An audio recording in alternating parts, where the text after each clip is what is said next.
Ya ayyuhal muzammil, duhai yang sedang enak pakai selimut. Qumil laila illa qalila. Kamu pengen lancar, pengen senang, pengen mudah, pengen bahagia, tapi kamu jauh dariku. Aku aja dibegitukan. Tuh.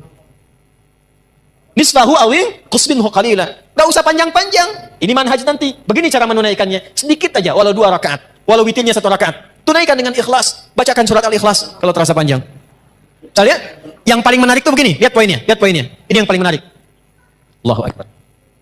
Innalaka fin nahari sabahan tawila. Kamu ini menarik kata Allah. Siangnya sibuk cari dunia, malamnya terlelap dengan selimut. Cita-cita masuk surga, amalan belum cukup. Bangun dong tuh. Kerjakan dunia terus, tapi tidak ada investasi akhiratnya. Itu disebut oleh Al-Quran sebagai manusia rugi. Yang Allah inginkan, ambil dunia akhirat. Doa itu dipanjatkan dalam keadaan sadar. Bukan ada keberkahan di balik tahajud yang terkait dengan kehidupan kita. Ayyab'atsaka rabbuka maqaman mahmuda. Orang yang konsisten, ingat konsisten. Ya, bukan malam ini tahajud, besok tidak. Besoknya tahajud, besoknya tidak. Kenapa? Allah akan angkat derajatnya kalau di dunia itu karirnya atau pekerjaannya.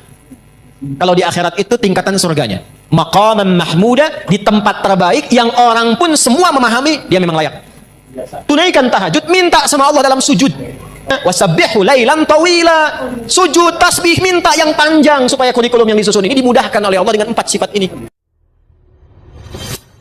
Kepada seluruh yang membersamai kajian ini di malam hari ini, juga saya lihat ada teman-teman dari Polri tadi lantas yang telah menata. Semoga semua sehat dan baik insya Allah. Malam ini waktu kita sangat terbatas, karena itu materi malam ini akan sangat padat. Mohon disiapkan kondisi kita untuk belajar. Dan materi ini akan menjadi penting dan jarang kita kaji mengenai kegiatan harian Nabi Muhammad Sallallahu Alaihi Wasallam. Bagaimana kegiatan harian Nabi? Apa yang dikerjakan oleh beliau Sallallahu Alaihi Wasallam dari bangun tidur sampai tidur lagi? Itulah yang menjadi topik inti bahasan kita yang kita kenal dengan kajian As-Sunnah An-Nabawiyah, napak tilas kehidupan Nabi Sallallahu Alaihi Wasallam. Di pertemuan yang lampau kita telah belajar tentang cara bangun tidur Nabi Sallallahu Alaihi Wasallam, dan kita telah keluarkan juga hadisnya, khususnya yang disampaikan oleh sahabat junior Abdullah bin Abbas radhiyallahu taala anhuma, yang dikutip keterangan ini oleh Imam Abu Daud dalam kitab Sunannya nomor hadis 1367. Kita telah bahas dan perkirakan kurang lebih kalau dikonversi jam berapa Nabi Muhammad SAW bangun kalau tengah malam. Karena Nabi SAW idza istayqadha min naumihi, adalah kebiasaan Nabi SAW jika bangun dari tidur di malam harinya. Pas tengah malam, kadang kata beliau lebih sedikit atau kurang sedikit. Jadi kalau kita ambil di pertemuan lalu, patokannya kurang lebih lah kalau kekinian di 1:30 jam 2 seperti itu. Standarnya demikian. Lebih sedikit berarti ke jam 3, kurang sedikit ke jam 1 kurang lebih. Nanti kita akan lihat rahasianya, apa kaitan dengan waktu bangun ini. Nah, salah satunya sebelum kita teruskan, saya mengingatkan supaya kita tidak lupa pembahasan yang lalu. Ingat, mengikuti sunnah Nabi itu manfaatnya 3. 1, ketika kita ikuti sunnah Nabi Muhammad SAW, dengan diniatkan mengerjakan itu bukan sekedar beraktivitas, tapi diniatkan mengikuti Nabi. Seketika dituliskan langsung pahala. Jadi punya nilai akhirat. Begitu kemudian kita niatkan, saya bangun tidurnya ingin mengikuti petunjuk Rasulullah. Jadi begitu bangun diikuti, dituliskan pahalanya. Di mana bangun tidur ada yang punya pahala? Pahala itu singkatnya bekal akhirat. Jadi kan pindah tempat beda bekal ya. Ini gambaran gampangnya. Tadi siang saya sampaikan di Metro. Kalau kita sekarang berada di Lampung, di Indonesia, mau ke Amerika, hukum di Amerika dengan di Indonesia sama tidak? Tidak. Kemudian ada yang berangkat umrah ke Saudi, mata uang yang dipakai sama tidak? Hukumnya sama tidak? Nah, ini kaidah standar, pindah tempat, pindah hukum. Kebiasaan di Lampung dengan kebiasaan di Sumatera bisa berbeda, di Kalimantan bisa berbeda. Maka muncul apa yang disebut dengan kaidah al-'adatul muhakkamah. Kebiasaan di satu tempat menghadirkan hukum baru yang berbeda dengan tempat lain. Nah, kaidah ini kita pakai untuk menerapkan itu pada alam yang akan kita jumpai setelah meninggal. Jadi masih di dalam dunia. Kan Lampung dengan Amerika sama-sama dunia. Lampung dengan Kalimantan sama-sama dunia, ya kan? Jelas ya? Sama-sama dunia saja, beda tempat, beda hukum. Sekarang kita akan meninggalkan dunia. Dan diviralkan di toa masjid ad-du'a, telah meninggal dunia. Kan? Bisa si fulan gitu ya. Telah meninggal dunia, artinya meninggalkan dunia ini, berpindah ke tempat baru. Dan jangan dipahami ketika pindah tempat itu bakalnya sama. Karena kalimat kitanya sudah mendeklarasikan dengan fitrah, meninggal dunia. Artinya meninggalkan semua yang dilakukan, dikerjakan, dan ini poinnya, dilekatkan dalam kehidupan dunia. Ini baju nih, ini dunia. Ya, ini minuman, makanan, dunia. Jadi ketika ditinggalkan, ini tidak berlaku di alam yang baru. Handphone ini dunia, sebagus apapun. Antum pindah dari dunia ke alam baru, barzakh namanya. Tempatnya disebut dengan kubur. Pertanyaan saya, handphone sebagus-bagusnya itu ikut gak ke alam kuburnya? Beda hukum. Sayang kalau kangen nanti miss call aja ya, kalau papa meninggal nggak bisa. Mau miss call-nya khairayyarah, mau syarrayyarah tidak akan bisa masuk. Ya. Mayyamal miskala dzarratin khairayyarah, ya? Ataupun syarrayyarah. Minuman juga begitu. Apa yang berlaku di dunia tidak berlaku di alam kubur, apalagi di akhirat.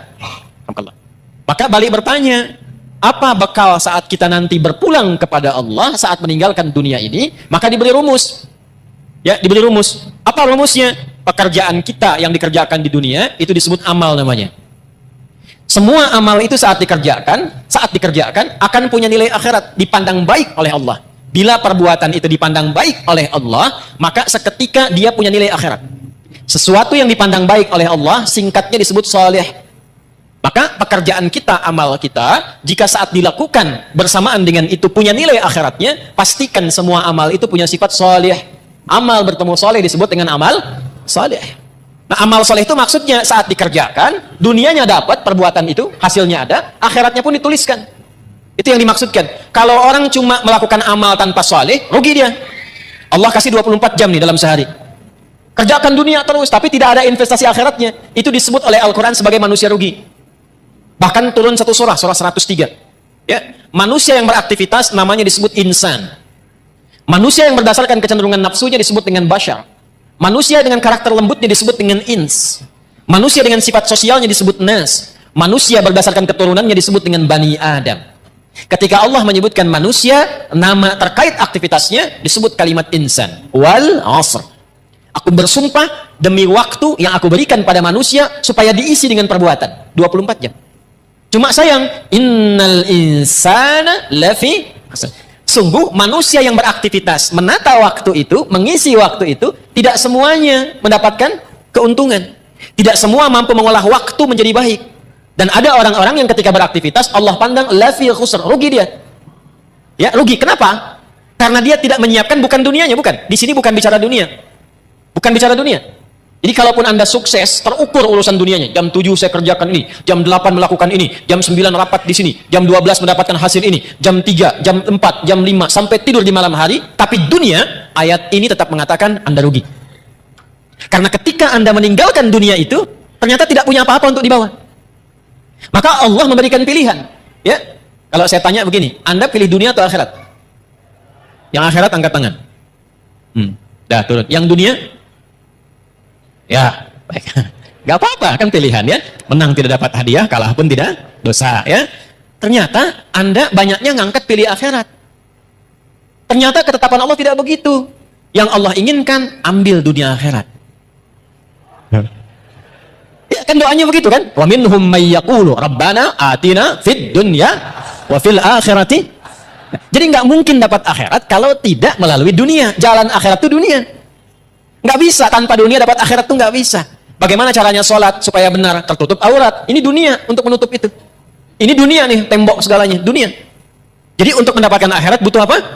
Nah, sifat pekerjaan dunia disebut amal. Sifat keberkahan akhirat disebut soleh. Kalau ingin sekaligus dunia akhirat, maka pastikan setiap amal jadi illalladzina amanu wa amilus. Kecuali orang beriman. Allah ingin memberikan sindiran halus tapi dalam. Standarnya orang beriman itu pasti sukses dunia akhirat. Jadi standar orang beriman itu pasti amalnya soleh. Ya, begitu mengerjakan perbuatan punya nilai akhiratnya. Ini apa fungsi mata apa? Melihat. Tapi orang beriman melihatnya bukan sekedar melihat, karena kalau cuma melihat itu dunia. Dunia, semua bisa dilihat. Bagaimana caranya ketika mata ini melihatnya yang soleh? Karena itu ketika mata disebutkan imannya ikut untuk menunjukkan standar orang beriman, matanya pasti soleh. Quran surah 24. Laki-laki ayat 30, perempuan 31. Qul lil mu'minin, mata dulu sebelum iman dulu sebelum matanya. Viralkan Muhammad SAW pada setiap insan yang mengatakan dirinya beriman. Yaghuddu min absarihim, matanya hanya digunakan untuk melihat yang baik saja, yang saleh. Jadi imannya bekerja. Nanti kelihatan ngeceknya. Nanti pas mau pulang, kan sendal banyak tuh di luar ya. Yang saleh itu langsung, itu sendal kamu, yang lain jangan dilihat. Nah, itu mata saleh. Mata salah beda.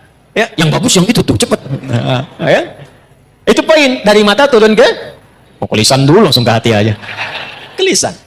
Nah, lisan kalau pakai iman, maka bicaranya jadi amal soleh, bukan sekedar bicara. Sekarang yang bicara banyak. Saya bingung, kenapa mudah sekali mencela orang? Mudah merendahkan orang. Itu bukan tipikal insan beriman. Lisan insan beriman itu standarnya. Imannya dulu, baru lisannya. Quran surah 49 ayat 11. Ya ayyuhalladzina amanu. Iman dulu sebelum lisan. La yashar qaumin qaum. Standar lisan orang beriman tidak mudah mencela. La yaghtab ba'dukum ba'dha. Tidak bikin hoax. Tidak mudah menggibah. Tidak mudah membicarakan keburukan orang lain. Saya tidak begitu, Ustaz. Bagus. Tidak seperti orang itu tuh. Orang itu mah.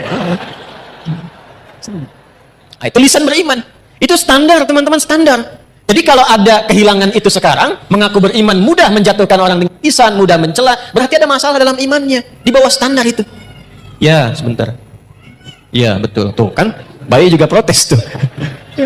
Nah, sekarang untuk mengembalikan itu dari ujung kepala sampai ujung kaki supaya benar jadi amal saleh, lisan ini ketika bicara baik, itu bukan sekedar dapat keberkahan dunia, tuliskan pahala akhirat. Ya, pahala akhiratnya dapatkan. Yang paling menarik nanti, dunia dapat, akhirat dituliskan. Itu satu, pola mengikuti Nabi. Dua, saya agak cepat. Orang yang membiasakan diri beraktivitas mengikuti kegiatan Nabi, maka Allah akan merubah orang itu menjadi orang baik yang punya sifat keteladanan. Langsung jadi teladan. Dalilnya apa? Quran surah ke-33 ayat 21. Laqad kana lakum fi rasulillahi uswatun. Dan sungguh jangan ragu, telah aku tetapkan pada kepribadian Rasulullah sallallahu alaihi wasallam itu suri teladan yang baik. Ada qudwah, ada uswah, itu berbeda. Qudwah teladan. Bisa diikuti, tapi yang mengikuti belum tentu jadi teladan lagi. Uswah, teladan, ketika diikuti, yang mengikuti ini otomatis jadi teladan di eranya. Contoh, Abu Bakar itu siapa masuk Islam? Tapi setelah masuk Islam, diikuti Nabi, gaya Nabi, perilaku Nabi, sepeninggal Nabi, jadi teladan. Umar siapa sebelum masuk Islam? Baca sejarahnya. Bagaimana pergaulannya, apa yang diminumnya. Setelah masuk Islam, imannya merubah beliau menjadi lebih baik, diikuti pola hidup Nabi, beliau viral namanya sampai sekarang. Alhamdulillah. Dan tidak usah jauh-jauh ke era kita sekarang. Ulama-ulama, tokoh-tokoh, ya kan? Yang baik-baik, yang mengikuti pola Nabi SAW. Silahkan kalau nggak percaya. Dari bicaranya coba ikuti cara bicara Nabi. Dari berjalannya ikuti jalannya Nabi. Sifat lembutnya ikuti lembutnya Nabi. Jangankan kita mendapatkan kebaikannya, di saat yang sama kita menjadi teladan di bidangnya. Apapun itu. Makanya hanya Nabi Muhammad SAW yang diberikan oleh Allah kesempatan untuk mempraktekkan semua bagian inti kehidupan manusia. Anak beliau jadi anak, suami jadi suami, kemudian maaf, suaminya pun diperkenankan istrinya lebih daripada 4. Kenapa? Saya pernah sampaikan termasuk di sini, karena seluruh istri Nabi itu mewakili semua karakter perempuan di muka bumi. Jadi nanti kalau antum pulang ke rumah, tinggal dicek istri antum mirip siapa. Hah? Lihat tuh. Kalau Sayyidah Khadijah agak jarang tuh. Begitu dilihat, setengah masalah hilang. Ya, Sayyidah Khadijah, dengar kata-katanya, masalah hilang betulan. Antum lihat istri, tambah masalah, repot. Ya. Nah, maka berlatih. Jadi ayah, figur. Jadi kakek, figur. Jadi pemimpin, figur. Pedagang, figur. Perawat yatim, figur. Jadi tetangga, figur. Tetangga, Nabi. Sekarang tetangga masa gitu. Ya. Dulu, semua jadi contoh. Nah, ini poin. Yang telah kepada orang itu. Turun cinta Allah. Ini yang mahal. Jadi antara amalan yang cepat mendapatkan cinta Allah itu salah satu amalan yang intinya mencoba meneladani keutamaan Rasulullah SAW. Itu begitu dikerjakan, walaupun mungkin awalannya sederhana, tapi kita sedang mencoba mendapatkan cinta Allah Subhanahu Wa Taala. Apa dalilnya? Quran surah ketiga Ali Imran di ayat ke-31. Qul in kuntum tuhibbunallaha fattabi'uni yuhibbukumullah. Katakan Muhammad, viralkan kepada umatmu, siapa yang serius mencintai Allah, buktikan cintanya dengan mengikuti petunjuk Nabi Muhammad SAW. Ikuti kebiasaannya. Bukan hanya sholatnya, awas. Sholatnya seperti sholat Nabi, bagus. Akhlaknya kayak Nabi gak? Jangan sampai sholatnya ritual diikuti, tapi hikmah sholatnya nggak dipraktekkan. Inna sholata tanha anil fakhsya. Katanya sholatnya pakai dalil, tapi lisannya fakhsya, manfaat sholatnya nggak ada. Tangannya mungkar, manfaat sholatnya nggak ada. Itu poinnya. Jadi semua aspek bagian kehidupan kita ketika diikutkan mengikuti Nabi, bukan hanya sholatnya, tidurnya, jalannya, berpakaiannya, bahkan mau masuk toiletnya, keluar toiletnya, saat yang sama Allah menurunkan cintanya. Kalau sudah cinta Allah diturunkan, maka semua akses dibuka, semua salah ditutup. Dosa diampuni, wa yaghfir lakum dzunubakum. Diampuni dosa itu artinya dijaga hidup kita dari perbuatan-perbuatan salah, apapun pekerjaan kita selama hidup. Jelas sampai sini? Paham? Nah, pertemuan lalu kita sudah belajar tentang cara bangun tidurnya Nabi SAW. Maksud saya, evaluasi dulu sebelum kita melanjutkan pada pembahasan berikutnya. Sampai detik ini Anda datang di tempat ini, berapa dari bagian yang sudah saya jelaskan yang sudah kita amalkan? Ya, karena Nabi SAW, saya bacakan lagi hadisnya. Adalah kebiasaan Nabi SAW. Idza staiqadha min naumihi, kalau beliau bangun dari tidurnya, fajalasa, maka beliau duduk terlebih dahulu. Ya, secara medis ini bagus, sesuai. Jadi jangan langsung bangun, langsung lari ke kamar mandi, sempoyongan jatuh antum. Ya, duduk dulu tenang. Tapi niatkan bukan sekedar duduk, bukan karena medis mengatakan itu baik, bukan. Karena Nabi ngasih contoh. Itu poinnya. Kemudian, bamasaha biyadihi min athari naumi. Dia gunakan bagian tangannya yang bersih untuk menghilangkan bekas ngantuknya. Jadi walaupun bangunnya setengah dua, duduk dulu. Kan dalam duduk itu yang tenang kadang-kadang kan masih begini, ya. Apa bahasa Jepangnya? Nundutan, gitu ya. Ya, kadang kan masih begini kan, begitu sadar udah jam 2. Dan itu belum sadar penuh. Jadi bukan langsung baca doa. Doa itu dipanjatkan dalam keadaan sadar. Bukan masih ngantuk. Maka sunnah yang kedua, hilangkan dulu bekas ngantuknya dengan tangan yang diduga bersih. Jelas? Baru setelah itu, faqara'a khawatima Ali Imran, membacakan 11 ayat terakhir surah Ali Imran. Ya, baca di situ, dibacakan dengan lisan, difahami dengan pikiran, diniatkan dengan hati untuk mengamalkan. Kita sudah bahas di pertemuan lalu, intinya menyusun kurikulum hidup di hari itu, dunia sampai akhiratnya. Kan spiritnya begitu ya? Bagi yang baru bergabung, lihat lagi episode yang sebelumnya. Jadi nggak ada orang Islam bangun tidur yang nggak punya agenda, nggak ada begitu. Standar orang Islam itu bangun sudah punya agenda, hari itu mau ngapain? Bangun tidur apa yang mau saya kerjakan? Jam 5 apa yang saya lakukan? Nanti subuh jamaah di mana? Zuhur jamaah di mana? Asar jamaah di mana? Meeting jam berapa? Bagaimana ngatur cara rapat itu yang tidak bertabrakan dengan waktu sholat? Bagaimana ngatur pekerjaan yang nanti dalam saat yang bersamaan masih bisa murajaah? Misal, diatur. Orang Islam itu begitu. Makanya dibikin formatnya dengan nama-nama waktu sholat. Begitu bangun ketemu subuh. Setelah itu kan dari kata asbah yang sudah siap dengan rencana. Was-subhi idza tanaffas. Quran surah 81 ayat 18. Dan aku bersumpah demi waktu subuh kalau sudah tiba bersamaan dengan nafas yang keluar yang baru itu, agenda kita sudah tersusun. Cek di pertengahan siang, siang itu nahar, tapi zuhur. Zuhur itu dari kata idhar, jelas terang.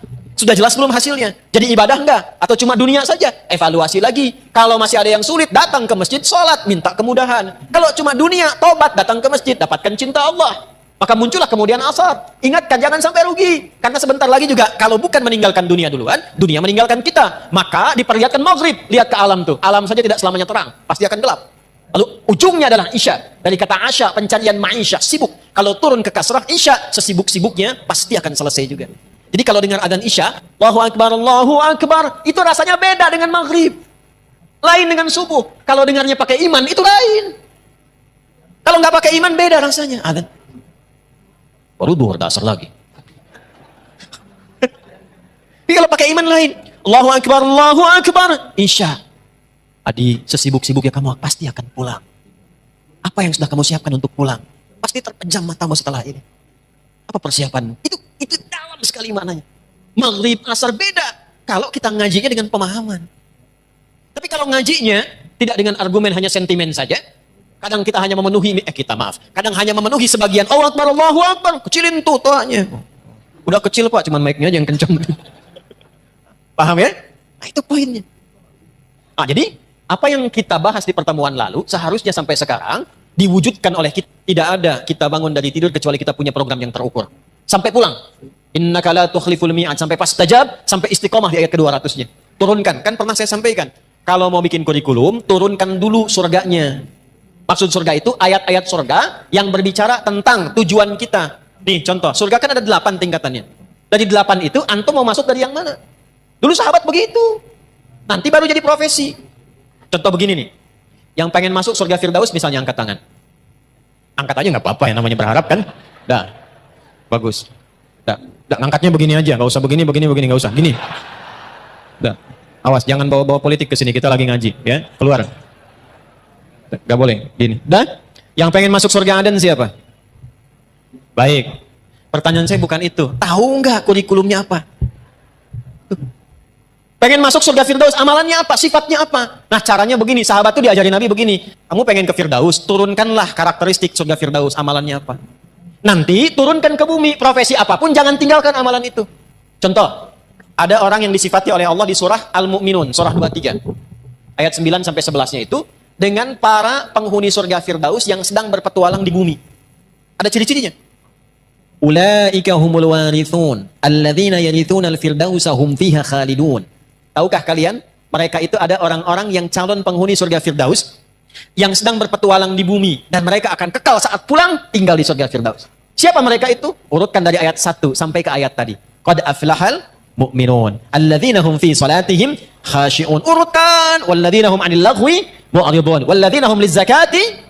Nah, amal itu turunkan ke bumi dengan pekerjaan Anda sekarang, saya sekarang, kita sekarang. Laksanakan pekerjaan kita, jaga sifat-sifat penghuni surga Firdaus tadi.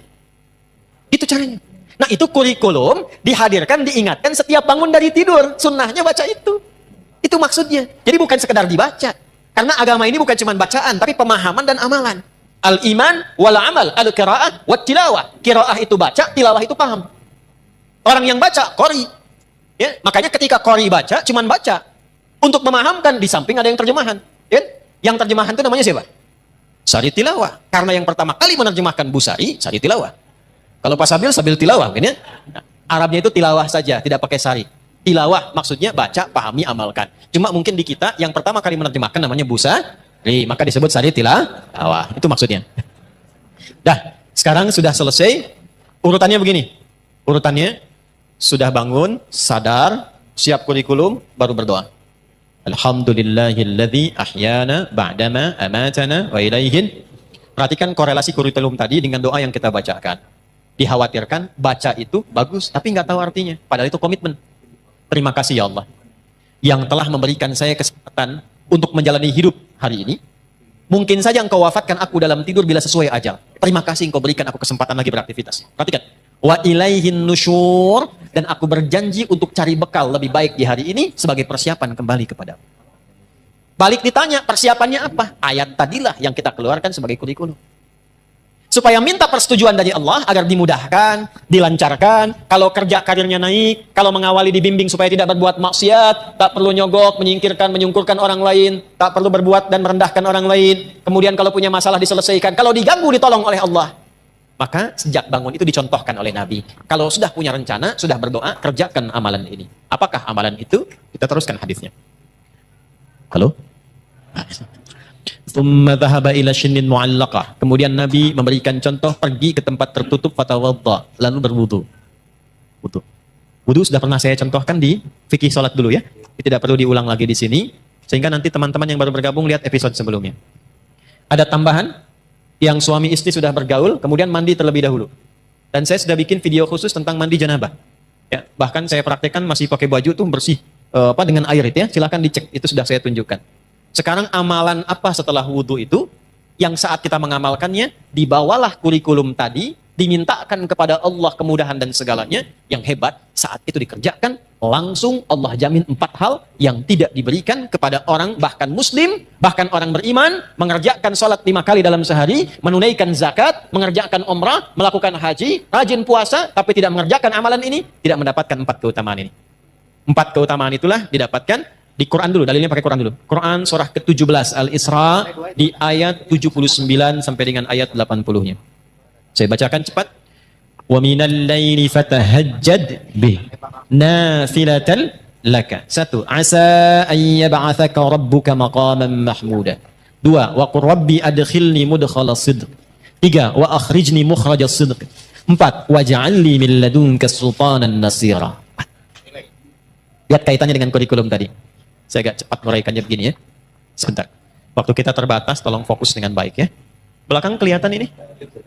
Ah ya, kelihatan. Belum saya tulis udah kelihatan. Imannya kuat banget belakang tuh. Nah, ini saya urutkan ya, diagramnya begini. Bangun. Bangun tidur. Siapa yang bilang tadi itu? Mau tidur, tidur lagi. Mau tidur doa. Kan sudah Nabi ini. Bangun tidur. Ya. Duduk. Hilangkan bekas ngantuk. Hilangkan bekas ngantuk. Kemudian setelah itu siapkan kurikulum. Ini dibaca tuh begini. Ada di ilmu psikologi, kalau kita ingin menguatkan diri itu, katakan dengan lisan kita. Katakan, supaya makin kuat. Itu ilmunya dipakai diantaranya oleh Korea untuk menyusul Jepang.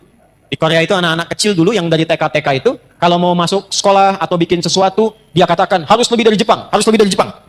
Jadi Jepang misalnya bikin Honda, dia bikin Hyundai. Ya Hyundai saya tahu bahasanya, dibacanya Hyundai. Ya, apa saja Jepang masuk Piala Dunia, Korea mesti masuk. Ya, apa saja dibuat. Nah itu dikatakan Jepang lebih dulu. Masih ingat gak waktu dulu 97 tuh ada acara namanya Benteng Takeshi, ya kan? Begitu mau nembak katakan kamu bisa, kamu bisa, kamu bisa, nah kan? Ya kan? Semusim dengan Dragon Ball itu kan? Ya, Susuke Watanabe dulu yang nulis Dragon Ball itu. Kenapa jadi ke situ ya? Nah ini bacakan, katakan Quran surah 3 ayat 190 sampai 200. Tapi saat dibaca itu kita sudah siapkan pekerjaan kita kan beda-beda. Tapi sifatnya sudah diturunkan. Setelah itu baru doa. Alhamdulillahilladzi ahyana ba'dama amatana wa ilaihin. Nah, setelah berdoa dan mengatakan wa ilaihin nusyur, barulah adabnya dicontohkan oleh Nabi. Bawa kurikulum ini, bersihkan diri dulu, wudu dengan baik, tunaikanlah kemudian amalan yang disebut dengan tahajud. Ya. Di tahajud ini bukan amal biasa. Ini penting. Ini rahasia di antara kita ya. Kita aja nih malam ini. Tahajud itu amal yang tidak pernah ditinggalkan Nabi, bahkan dalam sakit dan misi militernya. Nabi dikonfirmasi oleh Sayyidah Aisyah radhiyallahu taala anha, dalam sakit pun itu masih memaksakan tahajud walaupun sampai duduk. Bengkak kaki masih tahajud. Kesaksian beberapa sahabat menjelang misi militer karena diserang harus bertahan. Maka yang terjadi apa? Semua bersiap, berbaris, ada yang lihat semua tidur kecuali Nabi di bawah pohon masih tahajud. Masih tahajud. Ulama kemudian meriset, dicari apa sebetulnya pentingnya tahajud ini sampai Nabi itu ngasih contoh, sampai nanti ada komen dari sahabat-sahabat terdekat Nabi, bahasa kitanya begini, kalau kita masih mampu jangan tinggallah. Kemudian apa keistimewaan tahajud ini? Pentingnya apa? Di Islam itu runtut semuanya. Saya langsung cepat dulu. Orang-orang yang datang membawa kurikulum hidup, lalu dia menunaikan malamnya tahajud. Ingat, saya belum bicara fikih ya. Kalau fikih itu cuma membahas tentang sholatnya saja. Enggak terkait dengan ini pun Anda sholat, sah sholatnya.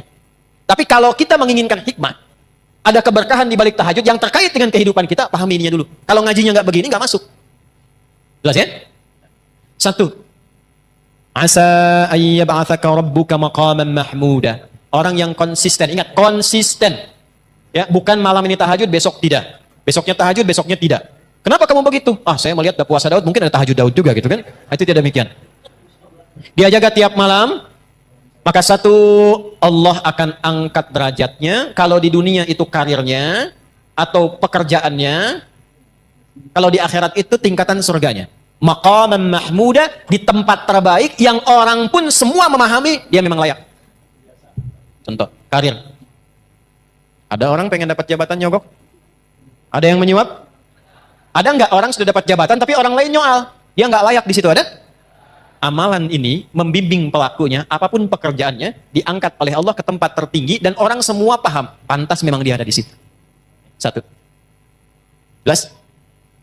Dan 2, ini yang menarik. Wa qur rabbi adkhilni mudkhala sidqin.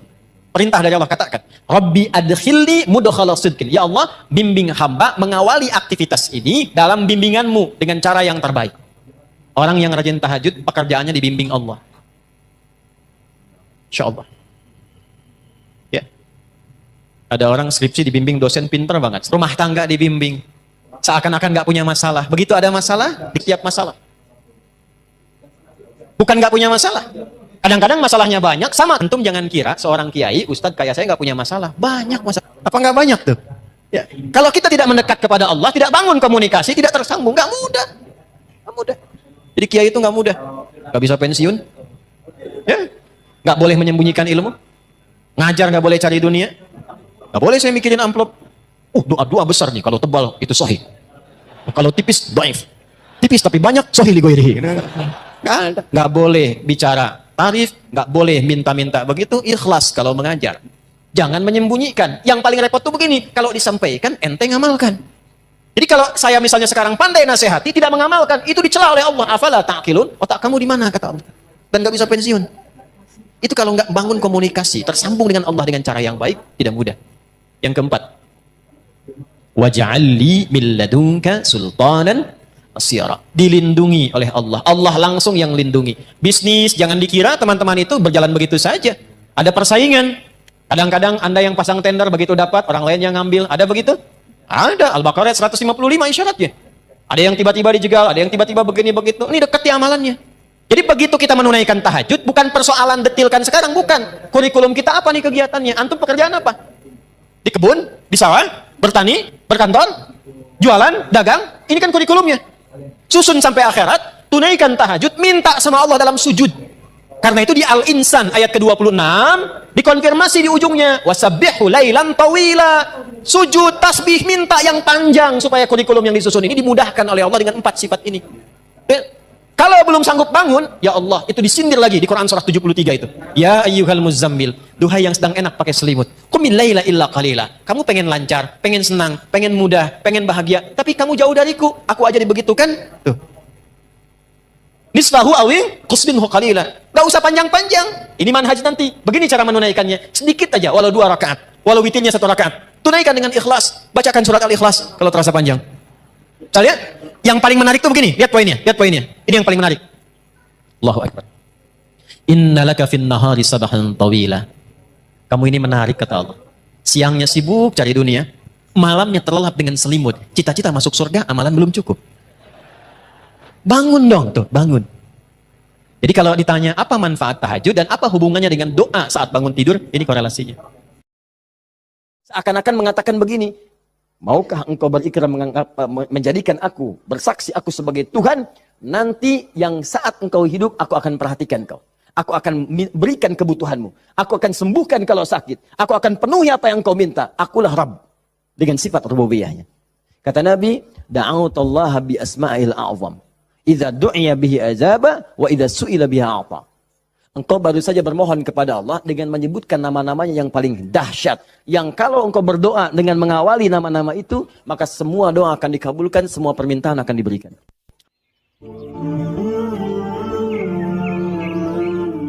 Quran surah keempat ayat 103. Allahu Akbar. Ini dasarnya. Fa'idha qadaytumus salah. Quran surah 4 An-Nisa ayat 103. Paling kanan, agak sedikit ke tengah. Fa'idha qadaytumus salah. Fadhkurullah. Ya, maka jika anda telah tuntas mengerjakan salat, telah selesai salatnya, fadhkurullah. Segeralah berzikir kepada Allah subhanahu wa ta'ala. Jadi sunnah amalan pasca salat, zikir. Ya, mengerjakan semua aktivitas yang mengingatkan kita dengan Allah subhanahu wa ta'ala. Zikir. Ragamnya sudah kita bahas. Ya. Dari mulai istighfar, bacaan kalimat tauhid, Allahumma antas salam, bacaan ayat-ayat Al-Quran, sampai dengan doa Nabi yang singkat terakhir kita bahas, sampai kita dalami detilnya, dari mulai ilmu yang bermanfaat, rizki yang terbaik, dan amalan yang diterima. Kita sudah sampai situ kan? Baik.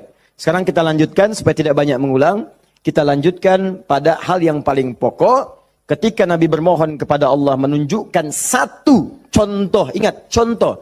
Di Nabi itu sifatnya ada langsung membimbing doa, ada diberikan doa contoh, yang dengan doa itu maksudnya tidak harus sama seperti itu.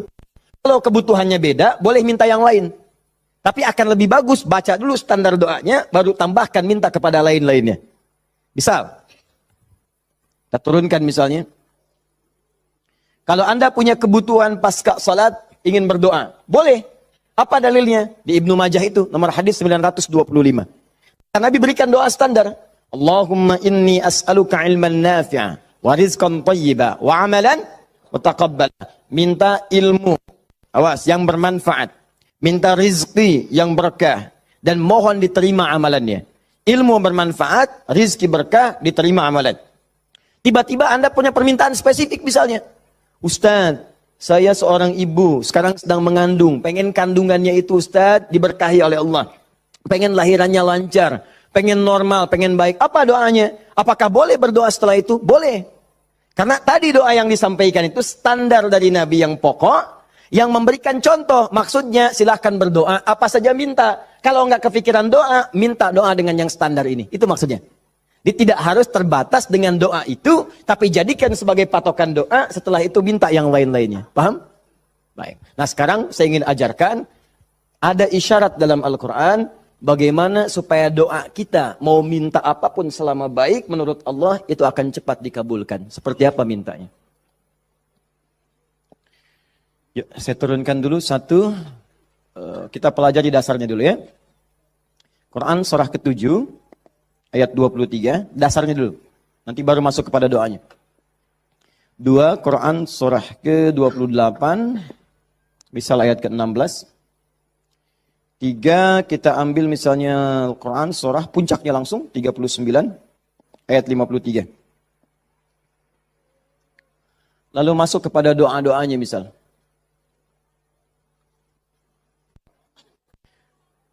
Saya ambil beberapa contoh yang sering ditanyakan, misalnya Quran surah ketiga, ayat 38 sampai 39.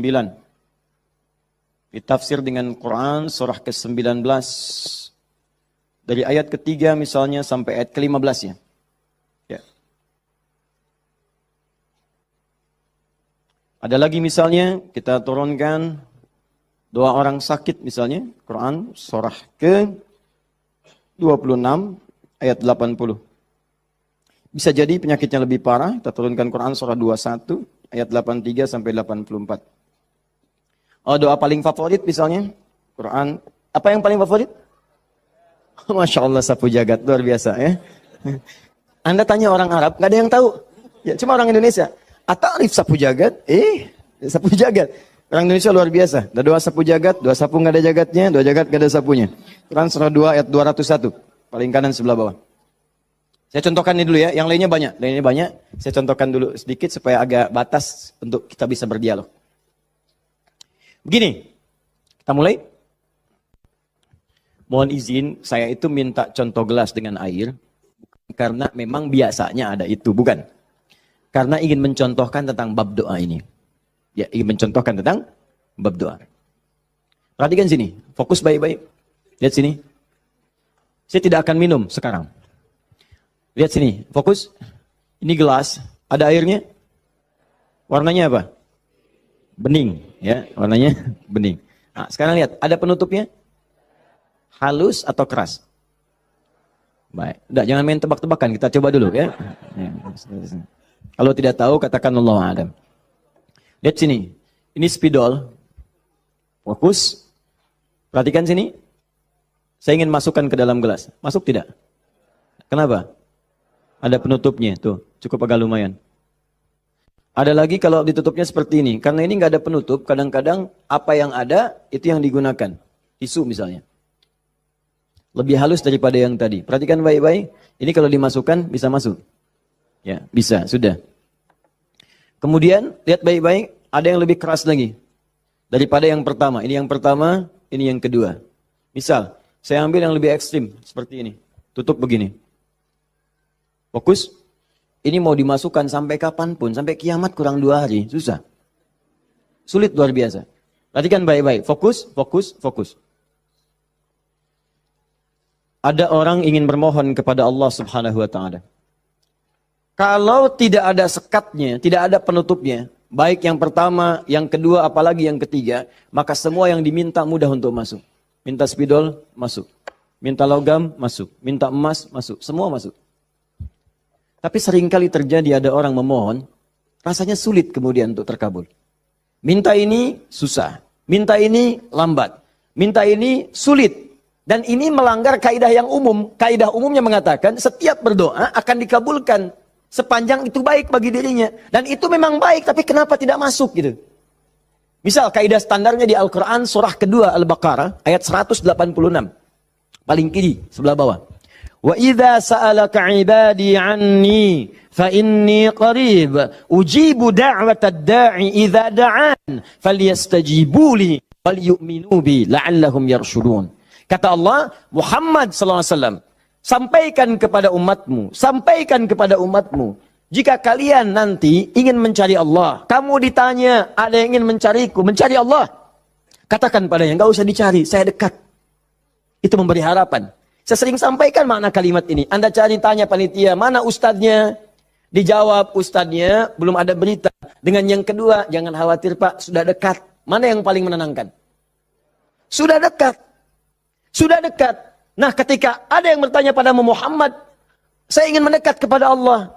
Jawab, usah repot, Allah dekat. Silahkan kau mendekat kepada Allah, dan Allah akan dekat dengan kita, silahkan. Psikologis memberikan harapan. Dan umumnya, orang yang mendekat kepada Allah, umumnya, itu punya dua kepentingan. Kalau bukan bertobat dari maksiat, yang kedua, punya permohonan ingin disampaikan. Makanya sebelum diungkapkan itu, dijawab oleh Allah. Saya tahu, paling hambaku kalau mau datang, mau minta. Silahkan cek. Besok mau ujian, malam tahajud. Padahal kemarin enggak. Ya. Besok lamar pekerjaan, malamnya istighfar. Kemarin kemana aja, John? Ya. Selalu seperti itu. Minta. Kata Allah, lihat kalimatnya, ujibu da'watad da'i idza da'an. Kapanpun hambaku minta, aku akan kabulkan. Jadi rumus doa itu kalau diminta dikabulkan. Jadi nggak ada doa yang tidak dijawab sepanjang yang diminta itu baik. Sepanjang yang diminta itu maslahat. 3 sifat jawabannya. Diberikan seketika, jadi begitu dia meminta, seketika dikabulkan. Kalau dia membutuhkannya. Allahumma ya Rab, Allahumma ya Rab, Allahumma ya Rab. Saya ingin berdakwah ya Allah dengan teknologi. Saya ingin niatkan ya Allah masuk ke ITB supaya dengan ilmu itu saya bisa mengembangkan teknologi untuk mendekatkan orang kepadamu. Minta dia malamnya, luluskan saya ya Allah. Besoknya keluar lulus. Kalau benar maslahatnya. Ada yang kedua. Ditunda itu sampai dia sanggup untuk menerimanya sebagai amanah kehidupannya. Tidak seketika dijawab. Tapi nanti ketika dia sanggup baru diberikan. Karena kalau Allah berikan dalam hal tidak sanggup, tidak adil Allah. Karena Allah tidak memberikan ujian pada yang tidak sanggup. La yukallifullahu nafsan illa usaha. Jadi sekali lagi sering saya katakan, kalau Anda sedang diuji, jangan mengeluh. Karena Anda pun dipercaya oleh Allah. Allah yakin dengan Anda, kenapa Anda ragu? Jadi kalau Anda sekarang punya musibah, punya ujian, entah di rumah tangga ujiannya berat, entah di kantor misalnya ujiannya berat, entah dalam kehidupan, semuanya, semua orang tidak ada yang tidak punya ujian, semua diuji. Wala nabluwannakum bisyai, kata Allah, Quran surah kedua ayat 155. Semua yang hidup punya ujian. Dan sifat ujian itu tidak akan diberikan pada yang tidak sanggup. La yukallifullahu nafsan illa wus'aha. Kalau kamu nggak sanggup, saya nggak akan berikan, kata Allah. Jadi kalau ibu sedang punya ujian di rumah tangga, jangan mengeluh, Bu, seberat apapun, karena ibu itu sanggup. Allah percaya pada ibu, kenapa ibu nggak yakin? Antum punya ujian di kantor, berat rasanya Ustadz, betul memang berat, tapi Anda yang sanggup. Kalau ujian itu diberikan pada Adi Hidayat nggak sanggup. Anda hebat, kata Allah, kenapa Anda mengeluh? Ya Allah, kenapa saya? Ya Allah, ya emang kamu yang sanggup. Why me? Why not? Iya. Jadi semuanya itu ada ukurannya, nggak usah khawatir itu dengan itu semua. Ada takarannya. Ya, dan Allah itu punya sifat keadilan yang sangat luar biasa. Rizki adil, semua diberikan. Kadang-kadang itu nalar belum sanggup menalarnya. Yakin dulu iman, begitu iman hikmah datang. Kan dulu pernah saya sampaikan untuk analogi sederhana tentang cicak dan nyamuk. Masih ingat? Coba cicak, bagaimana beraktivitasnya? Merayap di mana? Dinding. Makanannya apa? Yang paling utama nyamuk. Nyamuk apa aktivitasnya? Terbang. Nyamuknya punya sayap, cicaknya tidak. Kan pernah saya sampaikan, kalau nyamuknya punya akal dan jenius, cicak jadi mainan. Cicak di dinding, dia dekat lampu. Cicak, ayo sini kalau berani. Alhamdulillah, hewan tidak diberi akal. Tapi bukan itu yang mau saya sampaikan. Keadilan Allah menjadikan cicak tetap mendapatkan makanan. Orang tua kita nggak punya banyak dalil. Cuman fitrahnya memberikan kepada kita gambaran-gambaran kehidupan. Dikatakan oleh mereka, cicak diam-diam. Bayangkan, yang Allah tuntut cak, merayap. Rayap aja.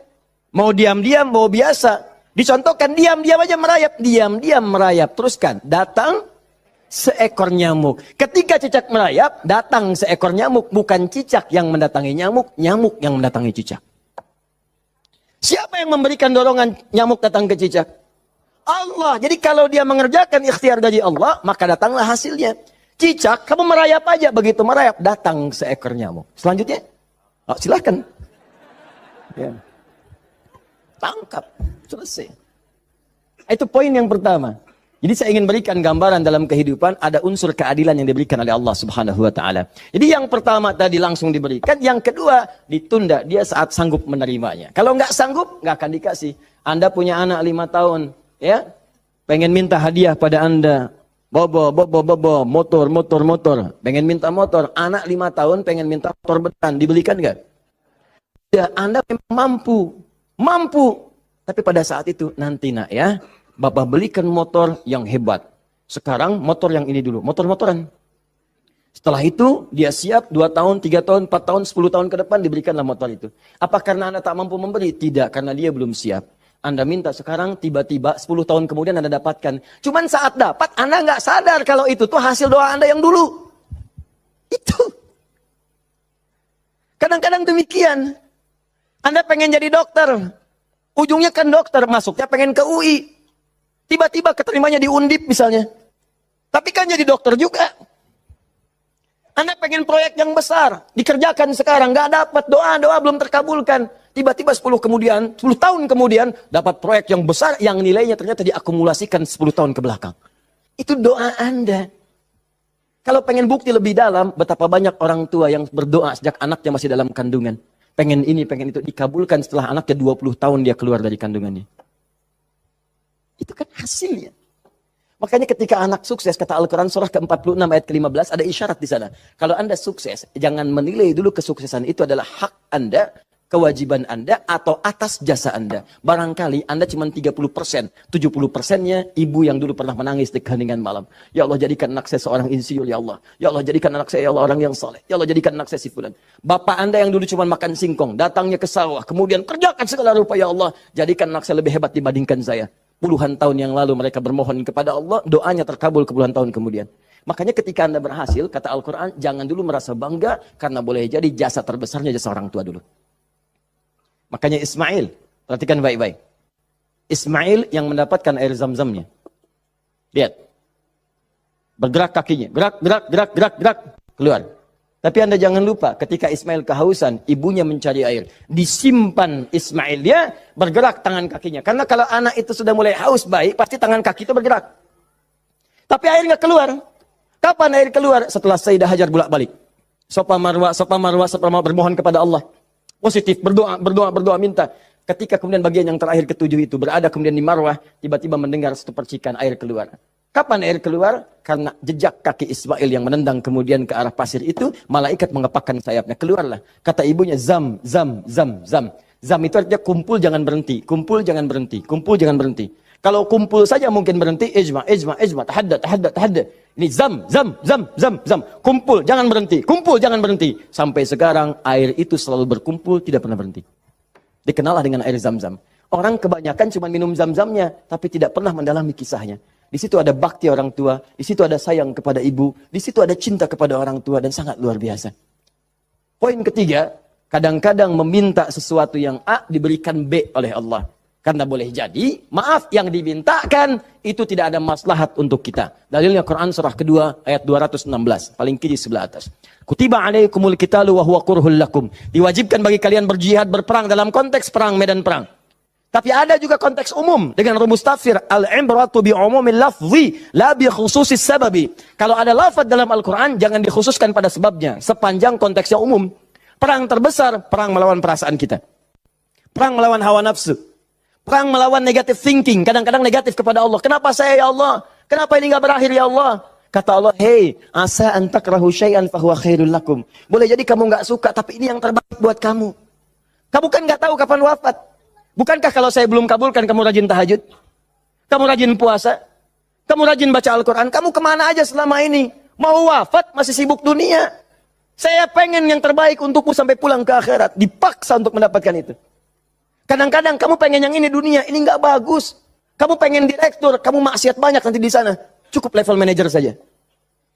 Wa asa an tuhibbu syai'an fa huwa syarrul lakum. Kadang-kadang yang ideal yang dipengenkan itu enggak bagus kata Allah. Kenapa? Wallahu ya'lamu wa antum la ta'lamun. Karena Allah tahu masa depan engkau tidak. Anda punya anak 5 tahun sakit, dia kata dokter jangan makan apel. Jeruk boleh enggak dok? Boleh. Maka anak itu merengek, mama, pengen apel, pengen apel. Kata mama, jangan nak, gak bagus. Apel, dibelikanlah jeruk. Ini kan jeruk mama. Bukan nak, ini jeruk rasa apel. Paham? Nah, jadi ini yang pertama, sifat doa itu kalau diminta pasti dikabulkan. Tapi ada segelintir orang yang ketika memohon, ternyata tidak mendapatkan bagian itu. Apa persoalannya? Perhatikan, hadisnya sahih. Sampai Al-Imam An-Nawawi mencantumkan ini dalam salah satu hadis di Al-Arba'innya. Thumma dzakara rajula. Awas, hati-hati. Yutilus safara. Thumma dzakara rajula. Yutilus safara. Ash'atha aghbara. Lalu Nabi mengisahkan tentang seorang lelaki yang menempuh perjalanan panjang sampai tampilannya penuh debu. Ya, bahasa Inggrisnya kurang lebih the kill of the kumel. Ya. Jadi udah banyak debu lah ya dalam dirinya. Awas ya, yamuddu yadaihi ila sama, lalu mengangkat tangannya ke langit, ngangkat tangan. Nanti saya ajarkan fikih mengangkat tangan ya. Fa yaqulu ya Rab, dan dia berkata ya Rab. Fokus sebentar. Orang ini kisahnya itu punya permohonan yang sangat berat ingin disampaikan. Penting permohonannya. Sangat pengen dijawab. Lalu dia melihat cara doa cepat dikabulkan, diantaranya ada tiga. Satu, doa dalam perjalanan. Perjalanannya perjalanan pada ketaatan, bukan maksiat. Awas hati-hati, bukan perjalanan maksiat. Dan bukan jalan-jalan biasa. Awas hati-hati. Kau mau kemana? Mau ke Hawaii? Titip doa ya. Doa orang safar kan dijawab. Tuh yang umrah, yang haji, gitu kan? Ya, itu yang dimintakan. Mohon, minta. Tapi kalau yang perjalanan maksiat tidak. Bro, mau ke mana? Las Vegas, titip doa ya. Itu belum dimohon dan ditolak. Ya, belum dimohon. Jadi, satu, menempuh perjalanan panjang. Kedua, orang yang mengangkat tangan. Jadi usahakan nanti saat berdoa itu biarkan mengangkat tangan. Nanti ada fikihnya. Ada yang cuma satu jari misalnya, ya, saat khutbah Jumat khatib ada. Ya, ada yang kemudian mengangkat tangannya, ada yang rendah, ada yang tinggi, ada yang posisi begini ada saat istisqa. Yang standar itu angkat kedua tangannya, ya, sejajar dengan dadanya di sini, sejajar. Sini ya. Dan nggak usah malu. Allah itu kan tidak akan malu untuk memberi. Justru Allah itu dalam hadis sahih, Allah akan merasa malu. Di sini bahasa kiasan, majas maksudnya. Membiarkan seseorang yang mengangkat tangannya, kemudian dalam keadaan hampa, artinya tidak menjawab doanya. Dia ada seorang bertanya kepada Rasulullah, ya Rasulullah, bagaimana seorang berdoa mengangkat tangannya? Kemudian Nabi mengatakan, bagaimana menurutmu kalau ada seseorang meminta kepadamu menengadahkan tangannya begini? Ustaz, tolong Ustaz. Di depannya langsung begini. Dua-duanya begini. Kata orang ini, saya malu kalau nggak ngasih. Saya malu kalau nggak ngasih. Maka kata Nabi, Allah lebih merasa malu. Karena Allah itu sifatnya lebih dalam dibandingkan dengan hamba. Rahmannya, rahimnya, pemberinya, wahabnya. Kata Nabi, Allah lebih merasa malu ketika membiarkan seorang mengangkat tangan memohon dan meninggalkan dalam keadaan hampa.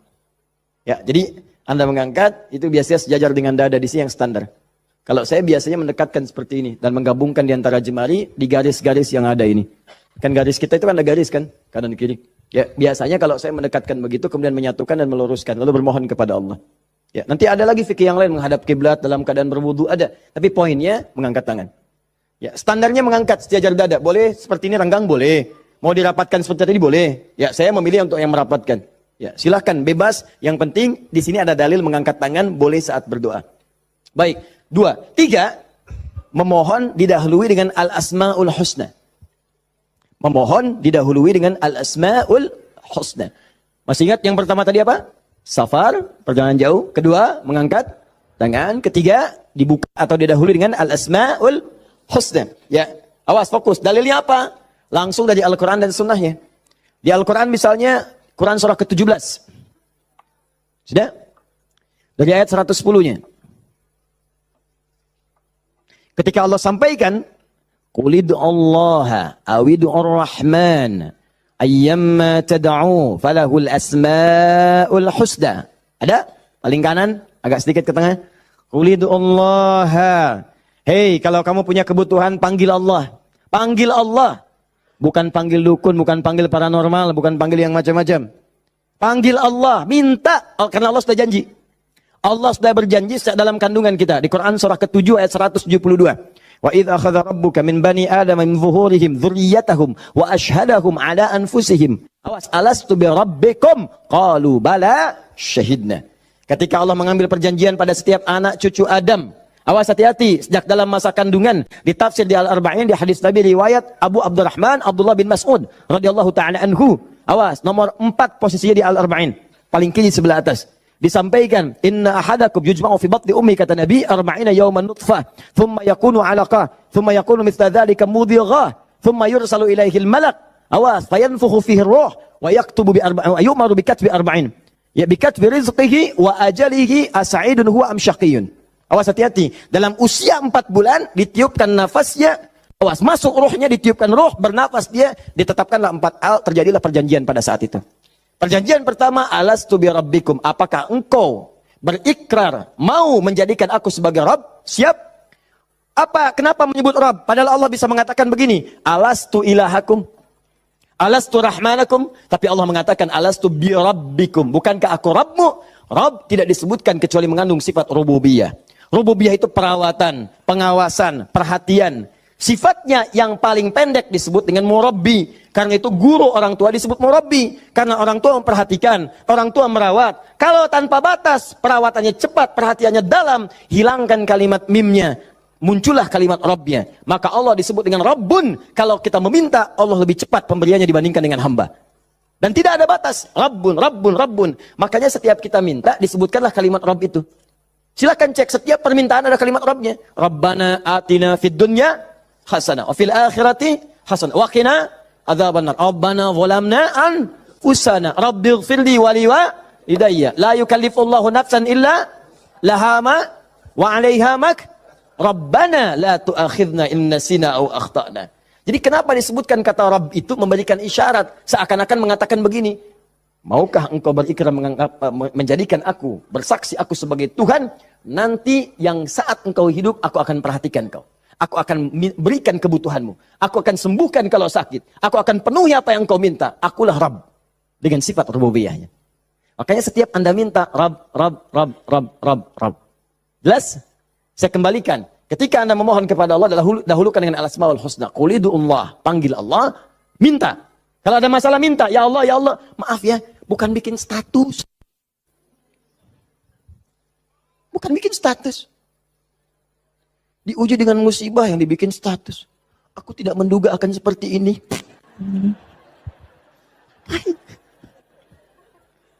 Terus yang tidak lucu, kenapa doanya di media sosial? Doa itu di mihrab, doa di kamar, doa di masjid, bukan doa di Facebook. Doa di Instagram, doa di Facebook. Aminkan ya, like. Apa yang mau dicari? Udah minta yang betul. Minta yang mohon dengan khusyuk. Mohon. Quran surah 7 ayat 205. Wadhkur rabbaka fi nafsika tadarruan wa khifatan wa dunal jahri minal qaul. Kalau butuh sesuatu, sebut nama Allah dalam jiwamu. Bukan dalam media sosialmu. Bukan di WhatsAppmu. Bukan di Instagrammu. Online-kan hatimu dengan Allah. Minta dalam jiwamu dengan penuh ketundukan.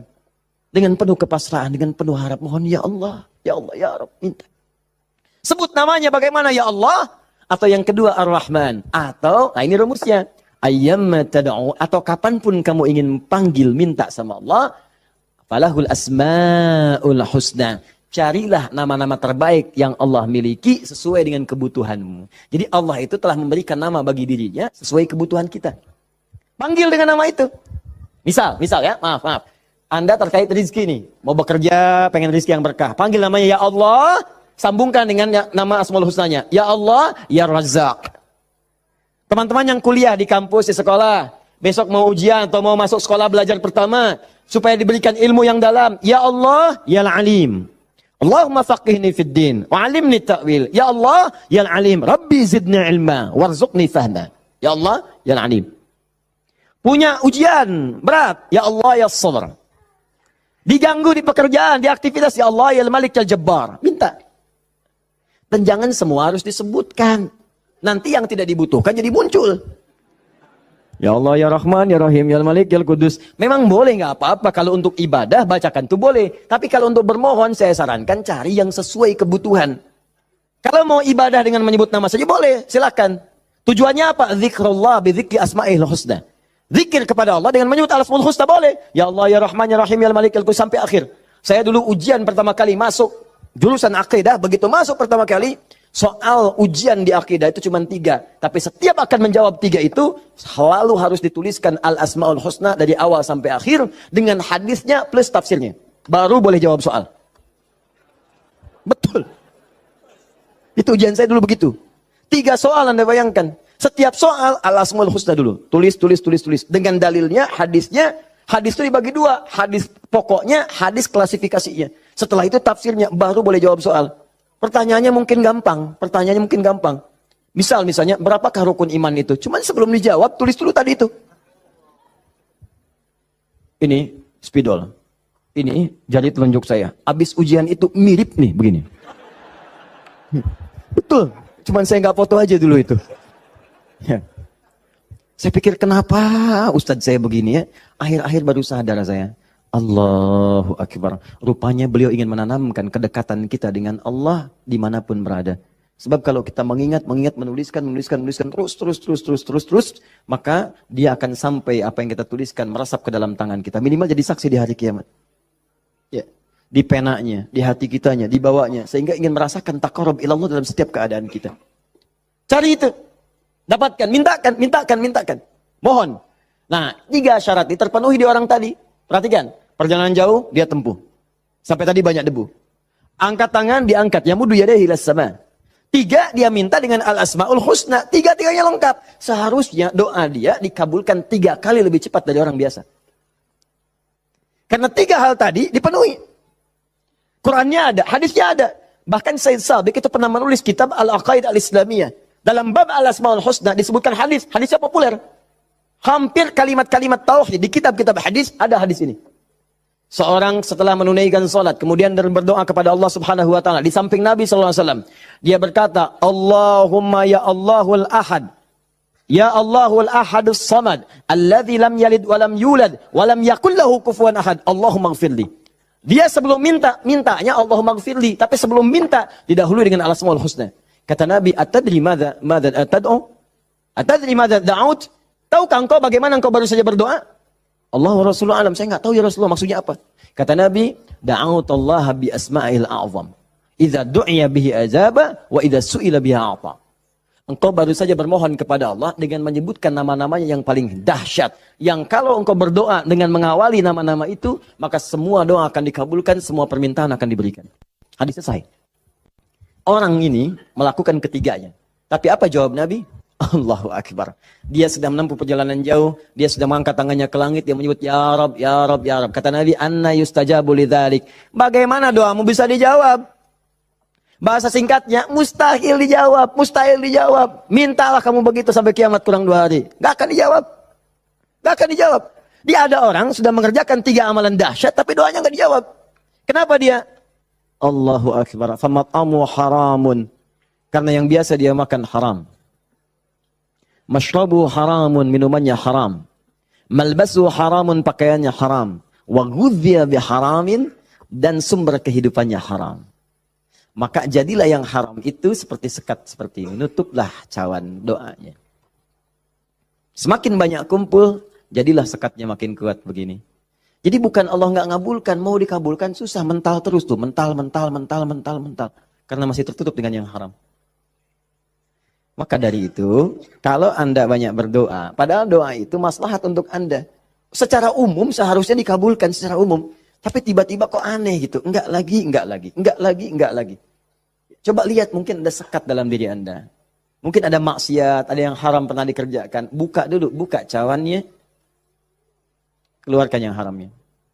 Buka. Bagaimana membuka itu? Inilah yang tadi kita contohkan dengan ayat-ayat tadi. Tidak ada manusia yang sempurna. Yang sempurna makhluk diciptakan. Makhluk yang sempurna itu cuma malaikat. Tidak ada manusia yang sempurna. Sepanjang kita manusia pasti pernah berbuat salah.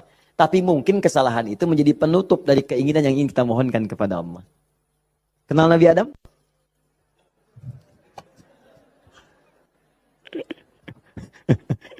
Alhamdulillah. Habis puasa dapat Lailatul Qadar, kenal Nabi Adam. Nabi Adam itu manusia pertama yang diciptakan. Kemudian ditempatkan di surga.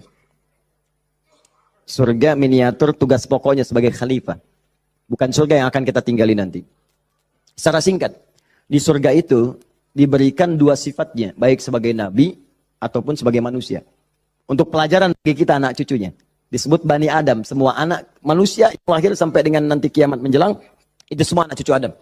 Ingat ya, disebut Bani Adam. Bani itu anak cucu sampai habis, Bani anak cucu. Jadi semua berasal dari Adam. Jangan pernah dengarkan, jangan pernah mau menyimak kalau ada orang mengatakan manusia bukan berasal dari Adam. Kalau ada yang mengatakan manusia berasal dari monyet, nggak usah dengarkan. Bilang aja, kalau Anda berasal dari monyet, silakan. Jangan ngajak-ngajak saya. Ya, Bani Adam. Nah, ketika dimasukkan ke surga, maka nikmat surga itu kan diberikan, jaminan kan, Nabi kan dijamin kan, Rasul dijamin kan, maka langsung dimasukkan. Tapi di situ dilatih sifat kemanusiaannya. Apa sifat kemanusiaannya? Quran surah kedua ayat 35. Wala taqraba hadhihi syajarata fatakuna minadh zalimin. Awas. Wa qulna ya Adam uskun anta wa zaujukal jannah. Kami firmankan Adam, kamu dan pasanganmu, istrimu masuk ke dalam surga. Wa kula minha haitsu syi'tum ragadan haitsu syi'tum. Silakan nikmati semua kenikmatan di surga. Wala taqraba. Tapi jangan dekati ini. Jangan sentuh yang ini. Hadhihi syajarata, pohon yang ini. Sentuh pun gak boleh, mendekat gak boleh. Awas. Jadi nanti ada yang dahsyat, larang itu, larang. Perintahnya ada yang mendekat pun gak boleh. Apalagi dikerjakan. Zina, perintahnya wala taqrabu zina, jangan dekat-dekat. Jadi kalau ada perintah dalam Al-Quran jangan dekat-dekat, berarti dosanya gede, besar. Mendekat ya gak boleh. Kalau dikerjakan makin dahsyat dosanya. Makanya zina masuk ke dalam sab'ul mubiqat, 7 dosa besar. Dekat-dekat aja gak boleh. Nah, cuma psikologi masyarakat sekarang itu, kalau nggak boleh dekat-dekat, makin penasaran. Itu yang jadi masalah. Makanya di Quran itu seringkali tegas. Kerjakan jahanam, kerjakan neraka. Harus begitu. Karena ada orang itu kalau dilarang suka penasaran. Nih, lubang, jalan. Di lubang ini ada buaya, lompatnya tinggi.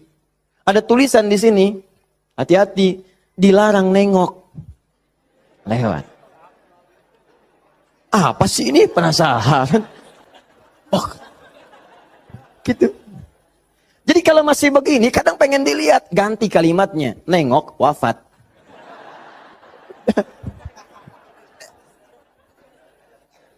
Selesai. Udah. Itu sederhana gitu. Jadi makanya banyak kalimat di Quran tuh begitu. Hati-hati. Ya, orang yang merencanakan pembunuhan berencana, Quran surah 4 misalnya kan, An-Nisa. Ya, misal, dia ayat ke 92-nya. Wa may yaqtul mu'minan muta'ammidan fajazaohu jahannam. Orang yang sengaja merencanakan pembunuhan, satu orang beriman saja, maka dia sudah pesan kapling neraka jahanam. Khalidan fiha, kekal di dalamnya. Wa ghadiballahu alaihi, Allah murka kepadanya. Wa la'anahu dilaknat wa 'adalahu 'adzaban 'azima, dan dijanjikan siksa yang dahsyat. Siapa yang pengen pesan kapling di neraka jahanam? Maka muncul yang seperti itu, datang. Saya kembalikan ke sini, maka caranya adalah buka dulu ini nih. Buka dulu sekatnya. Tidak ada yang sempurna. Makanya Nabi Adam ketika kemudian ditempatkan di surga, surga ujian ya, bukan surga yang akan kita tempati. Dari mana dalilnya Ustadz? Karena di surga nanti kita itu sudah nggak ada ibadah lagi. Nggak ada ibadah. Nggak ada yang salat lagi, nggak ada yang puasa lagi. Cukup di dunia aja. Di akhirat tinggal mendapatkan hasilnya. Kita panen nanti. Ya, jangan terlampau soleh. Cita-cita di surga supaya bisa sholat tahajud. Allah, bapak tuh terlampau soleh. Udah tahajud di dunia aja. Nyampe sana tinggal nikmati. Tinggal dinikmati. Kebiasaan dunia masuk semua. Ya Allah, makan, nikmat, pengen anggur, gak usah jauh-jauh, tinggal ngambil. Masya Allah. Ustadz merokok boleh nggak? Oh, silakan, ambil apinya di neraka. Ya.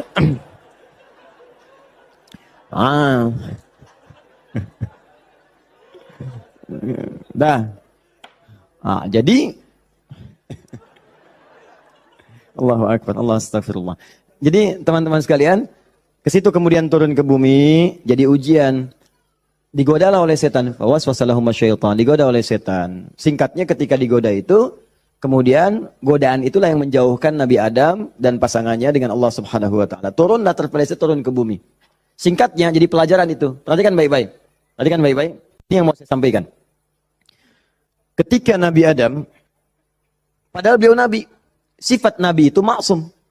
Kenapa diperkenankan oleh Allah berbuat salah pada saat itu dengan sifat kemanusiaannya? Padahal beliau Nabi. Awas hati-hati.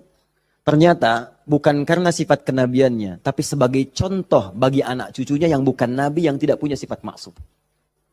Jadi kalau nggak diberikan contoh begitu, tidak ada jalan bagi kita bagaimana cara mengembalikannya. Makanya dibuat kisah dalam Al-Quran itu disampaikan, bukan dibuat kisah. Kisahnya ada, disampaikan ke kita. Diberitakan. Ini dulu Adam dengan sifat kemanusiaannya salah. Padahal dia nabi, maksum, bisa dijaga oleh Allah. Kenapa diperkenankan salah? Untuk menunjukkan ibrah, pesan kepada kita, kalau salah, begini cara kembalinya. Maka ketika berbuat keliru itulah diturunkan kalimat pertamanya untuk mengangkat sekat ini. Jadi kalau nggak pernah diangkat, ini hubungan dengan Allah itu tersekat. Diangkat sekat ini, apa yang diturunkan pertama kali? Kalimat untuk mengembalikan kepada yang jernih. Asal jernih begini, ditutup begini, dikembalikan lagi. Sesuatu yang dikembalikan ke awal dengan cara yang baik disebut dengan tabayatubu. Sifatnya disebut dengan taubah. Awas. Hati-hati. Maka Allah turunkan kalimat pertama ketika turun ke muka bumi. Kalimat pertamanya, Quran surah kedua ayat 37. Fatalaqa Adamu min rabbihi kalimatin fataba alaih. Maka Allah turunkan kalimat taubat. Taubat itu maksudnya kembali kepada jalan yang baik. Tadi tersekat, buang sekatnya, balikin lagi ke awal. Ya, fataba alaih. Maka diterimalah jalan kembalinya itu. Kalau sudah balik lagi silahkan, pengen apa aja diberikan. Minta.